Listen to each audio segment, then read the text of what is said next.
Covid protocol ধোঁৱাচাঙত তুলি corona প্ৰতিহতৰ চেষ্টা।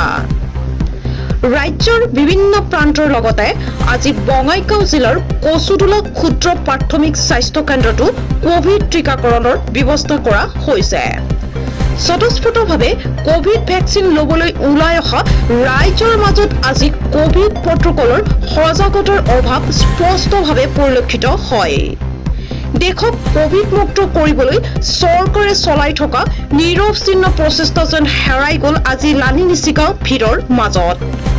প্ৰায় 5 শতাধিক মানুহৰ মাজত কোভিড প্ৰটকল ৰক্ষা কৰিবলৈ চিকিৎসক, স্বাস্থ্যকৰ্মী আৰু প্ৰশাসনে কোনো ব্যৱস্থা গ্ৰহণ কৰা পৰিলক্ষিত নহ'ল। আসাম লাইভ 7ৰ স্ক্ৰীণত আপোনালোকে দেখিছে কেনেকৈ মাস্ক পৰিধান নকৰাকৈ, সামাজিক দূৰত্ব নমনাকৈ, চেনিটাইজাৰ বিহীনভাৱে কোভিডক প্ৰতিহত কৰাৰ বৃথা প্ৰচেষ্টা চলাইছে। কোভিড মুক্ত সমাজৰ অলি কল্পনাত বিভোৰ হৈ পৰিছে চিকিৎসক, স্বাস্থ্যকৰ্মী, প্ৰশাসন আৰু ভেকচিন গ্ৰহণ কৰিবলৈ অহা ৰাইজ। ইয়াকে হয়তো কয় উলংগ দেশত ধুবাৰ প্ৰয়োজন কি?